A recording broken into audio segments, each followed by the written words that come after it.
Imaginez, une éprouvette gît dans le désert rouge. Un cylindre en titane de la longueur d'un index, scellé dans une stérilité absolue. À l'intérieur, une poignée de roches martiennes. Peut-être la première preuve que nous ne sommes pas seuls dans l'univers. Mais personne ne pourra jamais récupérer cette preuve. Ce n'est pas de la science-fiction, c'est la réalité de janvier 2026. 33 tubes à essai reposent actuellement à la surface de Mars. L'un d'eux contient quelque chose qui a réduit au silence toute une salle de scientifiques le 10 septembre 2025. Quelque chose que les rédacteurs de la revue Nature n'ont pas réussi à expliquer, sauf par une seule hypothèse, la plus incroyable. Et ce tube restera peut-être là pour toujours. Le 18 février 2021, un engin à 6 roues d'une tonne a traversé l'atmosphère martienne à une vitesse de 20 000 km à l'heure. 7 minutes de chute contrôlée. Le bouclier thermique a atteint une température de 1300 degrés. Le parachute avait le diamètre d'un terrain de basket. Et enfin, 8 moteurs fusées qui ont descendu le rover sur des câbles en nylon dans un nuage de poussière. Le site d'atterrissage a été choisi pendant 15 ans. Le cratère E0 est une ancienne cuvette de 45 km de diamètre située au bord de la plaine d'Isis. Il y a 3 milliards et demi d'années, un lac s'y trouvait. Les rivières transportaient l'eau à travers le bord ouest du cratère, formant un delta, un éventail de roches sédimentaires dans lesquelles on trouve les traces de vie les plus anciennes sur Terre. Ken Farley, directeur scientifique de la mission au California Institute of Technology, expliquera plus tard la logique derrière ce choix. Les images orbitales ont révélé un delta, preuve irréfutable qu'un grand lac existait autrefois à cet endroit. Un lac est un environnement potentiellement habitable, et les roches du delta conservent parfaitement les traces de la vie ancienne sous forme de fossiles. Le rover a été baptisé Perseverance. Ce nom s'est avéré prophétique. Pendant 3 ans, l'appareil a méthodiquement parcouru le fond du cratère, prélevant des échantillons de roches volcaniques. Des découvertes intéressantes, importantes pour la géologie, mais qui n'étaient pas la raison d'être de cette mission. Le véritable objectif se trouvait plus loin, dans les couches sédimentaires de l'ancien delta. Au début de l'été 2024, Perseverance est entrée dans la vallée de la Neretva, un lit de rivière large de 400 mètres qui se jetait autrefois dans le lac G0. Sur les 2 rives s'élevaient les affleurements rocheux de la formation Svetly Angel, de l'argile et des siltites compressés par le temps en pierre. Sur Terre, ces roches sont des conservateurs idéaux de la matière organique. Le 18 juillet 2024, les caméras du rover ont capturé une roche de forme inhabituelle. Il s'agissait d'un fragment triangulaire d'1 mètre sur 60 cm, partiellement enfoui dans un lit de rivière asséché. L'équipe l'a baptisé Cheyava Falls, en référence à la cascade du Grand Canyon. À première vue, rien de spécial. Une pierre rougeâtre parmi des milliers d'autres pierres rougeâtres. Mais lorsque Perseverance s'est approchée et a dirigé ses instruments vers la surface, la routine a pris fin. Il y avait des taches sur la pierre, de petits points noirs que les scientifiques ont appelés graines de pavot, et des structures plus grandes, claires au centre, avec un halo sombre sur les bords. Elles ont été baptisées taches de léopard. Sur Terre, ce genre de motif veut généralement dire 2 choses, soit des réactions chimiques impliquant des micro-organismes, soit des processus qui créent des conditions propices à la vie.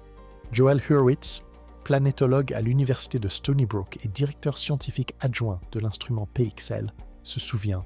Ils ont tout de suite compris qu'ils étaient tombés sur quelque chose de vraiment intéressant et passionnant. Le 21 juillet, Perseverance a foré un échantillon de roche à Cheyava Falls et l'a scellé dans un tube en titane. L'échantillon a été baptisé Sapphire Canyon. Personne ne savait alors que cette éprouvette allait tout changer. Pour comprendre ce que Perseverance a découvert, il faut descendre au niveau moléculaire. Le rover transporte à son bord 23 caméras et 7 instruments scientifiques. Mais 2 d'entre eux ont joué un rôle clé dans l'histoire de Cheyava Falls. Le premier est le PXL, un analyseur lithochimique à rayon X. Il est capable de déterminer la composition élémentaire d'une roche avec une précision équivalente à celle d'un grain de sel. Le second est Sherlock, un spectromètre ultraviolet profond. Sa mission est de rechercher des molécules organiques et de déterminer la composition minérale. Lorsque Pixel a dirigé un rayon X vers les taches de léopard, les données se sont révélées étranges.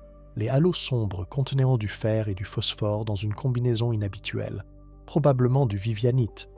Les centres clairs étaient saturés de sulfure de fer, vraisemblablement du grégite. Cela est intéressant en soi. Mais ce qui a vraiment intrigué les scientifiques, c'est autre chose.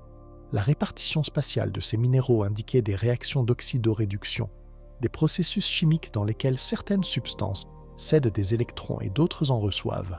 Sur Terre, ces réactions dans les roches sédimentaires sont presque toujours liées à la vie. Les microbes utilisent l'appelée matières organiques comme source d'énergie, en réduisant les sulfates et en oxydant le fer. Le produit secondaire de leur métabolisme est précisément ces associations minérales, des phosphates et des sulfures de fer, regroupés autour des points où se trouvaient autrefois des colonies de bactéries. Puis Sherlock s'est exprimé. Le rayon ultraviolet a révélé la présence de composés organiques aromatiques complexes dans la roche.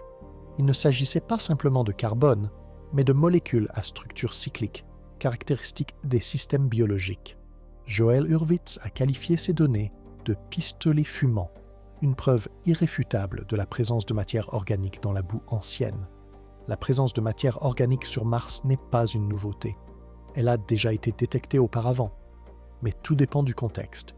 Ici, les molécules organiques ont été découvertes non seulement dans la roche, mais dans une roche présentant des taches léopards, dans la couche sédimentaire qui s'est formée au fond d'un ancien lac, dans la matrice minérale qui, sur Terre, sert de carte de visite à l'activité microbienne. 3 éléments de preuve convergent vers un même point: texture caractéristique, minéraux indicateurs, carbone organique. Le groupe scientifique de la mission a passé 1 an à chercher une autre explication. Les processus abiotiques, la chimie sans vie, peuvent aussi créer des structures similaires. L'activité volcanique, les impacts de météorites, l'interaction de l'eau avec la roche. Chaque hypothèse a été vérifiée, modélisée et comparée aux données. Lorsque les évaluateurs du magazine Nature ont terminé leur expertise indépendante, leur verdict s'est avéré prudent, mais sans précédent. Aucune preuve convaincante de l'origine abiotique de ces structures n'a été trouvée. Cela ne signifiait pas que la vie sur Mars était prouvée, mais cela signifiait quelque chose d'aussi important. Pour la première fois dans l'histoire, les scientifiques n'étaient pas en mesure d'exclure avec certitude une explication biologique. Sur l'échelle Colday, un système d'évaluation de la fiabilité de la détection de vie extraterrestre, cette découverte a obtenu le 3e niveau sur 7, signal provenant d'un environnement potentiellement habitable. Pas de contamination terrestre, nécessite l'envoi d'un échantillon pour une conclusion définitive. Les mots-clés ici sont « livraison d'échantillons ». Le 10 septembre 2025, des journalistes se sont réunis au siège de la NASA. La conférence de presse avait été annoncée 1 semaine auparavant, mais son thème n'avait pas été dévoilé. Des rumeurs circulaient dans la communauté scientifique. Sean Duffy, administrateur par intérim de la NASA, a été le premier à prendre la parole. Ses propos ont été relayés par les agences de presse internationales en moins d'1 heure. Après 1 an d'examen, les experts sont revenus et ont déclaré qu'ils ne trouvaient aucune autre explication. Il pourrait bien s'agir du signe de vie le plus évident que nous ayons jamais trouvé sur Mars. Katie Stack-Morgan, directrice scientifique du projet Perseverance au Jet Propulsion Laboratory, a pris la parole après lui. Elle a choisi ses mots avec une précision chirurgicale. Les déclarations astrobiologiques, en particulier celles liées à la découverte potentielle d'une vie extraterrestre passée, nécessitent des preuves extraordinaires. La publication dans une revue à comité de lecture est une étape cruciale, car elle garantit la rigueur, la fiabilité et la pertinence des résultats. Joel Hurwitz a présenté les détails. Des diapositives avec des images de taches de léopard, des graphiques d'analyse spectrale, des cartes minéralogiques. Il expliquait la chimie comme s'il racontait une histoire policière. Et en fait, c'était exactement ça. La combinaison de composés chimiques que nous avons découverte dans la formation Svetly Angel pouvait constituer une riche source d'énergie pour le métabolisme microbien. Mais le simple fait d'avoir observé toutes ces signatures chimiques convaincantes ne signifiait pas pour autant que nous étions en présence d'une biosignature potentielle. Nous devions analyser la signification possible de ces données. 1 année de travail, des dizaines de spécialistes, des centaines de simulations, et une conclusion qui tient en une seule phrase. Les explications abiotiques sont moins probables, mais nous ne pouvons pas les exclure complètement. En traduisant du langage scientifique vers le langage courant, nous avons peut-être trouvé des traces d'une ancienne vie martienne. Pour en avoir le cœur net, il faut ramener un échantillon sur Terre. L'article a été publié le même jour dans la revue Nature sous le titre « Association minérale et organique oxydoréductrice ». dans le cratère G0 Mars. 122 auteurs, données provenant de 4 instruments, une année de révision. Les médias internationaux ont publié des titres sur « La vie possible sur Mars ». La communauté scientifique a réagi avec plus de réserve, mais même les sceptiques ont reconnu qu'il s'agissait de la preuve la plus convaincante que nous ayons jamais eue. Le tube contenant l'échantillon de Saphir Canyon se trouvait dans le coffre-fort du rover. 30 grammes de roche qui pourraient bouleverser notre compréhension de l'univers. Il ne restait plus qu'à aller la chercher, et c'est là que l'histoire prend un tournant à couper le souffle. Le programme Mars Sample Return, retour d'échantillons martiens, a été conçu comme le couronnement de la science planétaire. 3 décennies de préparation. Un projet conjoint de la NASA et de l'Agence spatiale européenne. Le défi technique le plus complexe de l'histoire de la robotique. Le plan était le suivant. Perseverance collecte des échantillons et laisse une partie des tubes à essai à la surface comme copie de sauvegarde. À la fin des années 2020, un module d'atterrissage équipé d'un petit rover collecteur de fabrication européenne sera envoyé vers Mars.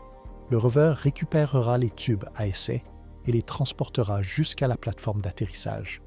Là, une fusée, la première de l'histoire à décoller de la surface d'une autre planète, mettra le conteneur en orbite. Un engin orbital européen l'interceptera et l'enverra vers la Terre. Atterrissage dans le désert de l'Utah. Durée totale, plus de 10 ans. Coût, selon les estimations initiales, environ 7 milliards de dollars. Mais les estimations ont tendance à augmenter. En 2024, un audit indépendant a montré que le coût réel du programme atteindrait 11 milliards. Les délais ont été repoussés au-delà de 2040. Le Congrès américain a exigé des explications. La NASA a fébrilement remanié l'architecture de la mission pour tenter de réduire les coûts. En janvier 2025, l'agence a présenté un plan révisé d'une valeur de 7 milliards, mais la confiance était déjà ébranlée. Et puis vint le mois de mai 2025. L'administration de la Maison-Blanche a publié le projet de budget pour l'exercice 2026. Les chiffres semblaient sans appel. Le financement total de la NASA devait être réduit de 24%. Le budget scientifique devait être presque divisé par 2. Et parmi les programmes devant être complètement supprimés figurait Mars Sample Return. La formulation était sans appel. Le programme dépassait largement le budget et ses objectifs seraient atteints grâce à des missions habitées vers Mars. Le document ne précisait toutefois pas quand ces missions habitées auraient lieu. La communauté scientifique a réagi immédiatement. Victoria Hamilton, présidente du groupe d'analyse des études martiennes MEPAG et planétologue au Southwest Research Institute, n'a pas caché sa déception. Lorsque des mémorandums sont publiés indiquant que nous voulons être la puissance dominante dans l'espace, la question se pose. Comment pouvons-nous laisser de côté un projet aussi ambitieux? 2 revues décennales. Des rapports faisant autorité de l'Académie nationale des sciences, qui définissent les priorités de la recherche spatiale pour les 10 prochaines années, ont désigné le retour d'échantillons martiens comme la tâche principale de la science planétaire.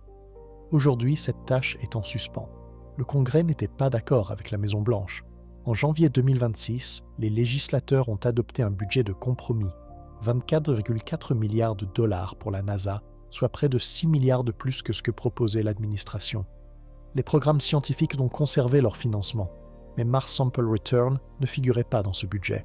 Le programme, qui a déjà coûté des milliards, a officiellement pris fin.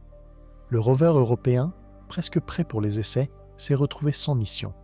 Les ingénieurs qui ont travaillé pendant des années sur la fusée destinée à décoller de Mars ont reçu des avis de transfert vers d'autres projets. Et 33 tubes à essai sont restés dans le désert rouge, à 400 millions de kilomètres du laboratoire le plus proche, capable de répondre à la question « Y a-t-il de la vie à l'intérieur ?» Lindsay Hayes, chercheuse principale spécialisée dans l'étude de Mars à la NASA, a déclaré lors d'une conférence de presse en septembre « Nous espérons que ces échantillons seront finalement ramenés sur Terre, où ils pourront être étudiés dans des laboratoires terrestres. » Le mot « espérons » est resté en suspens. Les scientifiques ont mis en garde contre un autre problème, le temps. Les molécules organiques ne sont pas éternelles, même dans des tubes à essai scellés. Les rayonnements cosmiques détruisent lentement les composés complexes. Chaque année qui passe réduit les chances d'obtenir une réponse définitive. La source d'énergie au plutonium de Persévérance est prévue pour durer encore une dizaine d'années. Cela signifie qu'il y a une échéance stricte. Si aucune mission capable de récupérer les tubes n'arrive pendant cette période, le rover ne pourra pas les transporter jusqu'au point de collecte. Ken Farley l'a dit clairement. Si la construction ne commence pas dans les 2 prochaines années, je ne pense pas que ça se fera. Mais l'histoire de l'espace connaît une constante. Lorsqu'une porte se ferme, quelqu'un en ouvre forcément une autre. Le 22 juillet 2025, un mois et demi avant la publication dans Nature, une conférence de presse d'un tout autre genre s'est tenue à Pékin. Hu Zhenqian, académicien de l'Académie chinoise des sciences et directeur scientifique principal de la mission Tianwen-3, a présenté les détails d'un projet qui pourrait changer la donne dans le domaine des sciences planétaires. La Chine a l'intention d'envoyer 2 engins spatiaux vers Mars en 2028. Le module d'atterrissage collectera au moins 500 grammes de sol, soit 15 fois plus que l'ensemble des échantillons recueillis par Perseverance. Le vaisseau orbital ramènera les échantillons sur Terre d'ici 2031. Pas de rover intermédiaire, pas de docking en orbite martienne nécessitant une précision chirurgicale. Une seule mission, du décollage à l'atterrissage. Les technologies sont impressionnantes. Au lieu d'un rover à roues, on trouve un drone capable de collecter des échantillons dans un rayon de plusieurs centaines de mètres, autour du module d'atterrissage.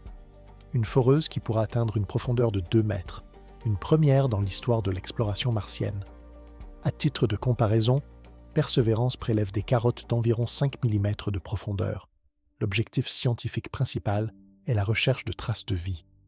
Hu Zhenqian a défini 3 priorités. La recherche de signes potentiels de vie sur Mars, y compris des biomarqueurs, des fossiles et des archaea. L'étude de l'évolution de l'habitabilité de la planète. L'étude de la structure géologique et de l'histoire. Il a souligné que la mission était ouverte à la coopération internationale, depuis la conception des instruments jusqu'à l'analyse conjointe des échantillons. L'ironie est évidente. Pendant que les législateurs américains se disputaient au sujet des budgets, la Chine construisait méthodiquement un appareil qui pourrait bien être le premier à atterrir sur Mars. Mais voici ce qu'il est important de comprendre. D'un point de vue scientifique, peu importe le drapeau qui flottera sur la fusée. Si Tianwen-3 réussit, les échantillons seront envoyés dans des laboratoires. Des équipes internationales auront accès à ces matériaux.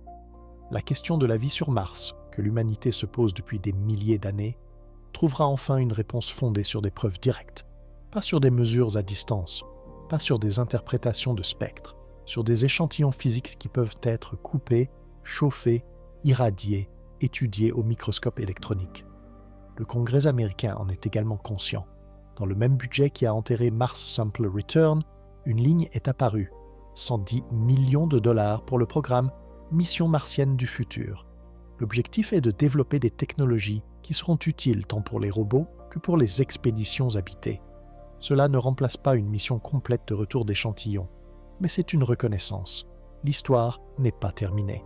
Il est possible que les échantillons de Perseverance finissent par arriver sur Terre, à bord d'un appareil commercial, dans le cadre d'un consortium international ou selon un autre schéma qui n'a pas encore été inventé. Peut-être qu'un drone chinois trouvera quelque chose d'encore plus convaincant à un tout autre endroit sur Mars. Peut-être que dans 20 ans, un astronaute en combinaison spatiale soulèvera lui-même un tube à essai en titane, rempli de poussière rouge. Nous ne savons pas, mais nous savons autre chose. À 400 millions de kilomètres de nous, au fond d'un ancien lac qui s'est asséché avant même l'apparition des premiers organismes multicellulaires sur Terre, repose une pierre tachetée comme un léopard. Elle renferme une signature chimique que nous ne pouvons expliquer autrement que par la vie et que nous ne pouvons confirmer autrement que par une analyse directe. Ce n'est pas une réponse. C'est une question, la plus importante que nous ayons jamais posée, et il attend.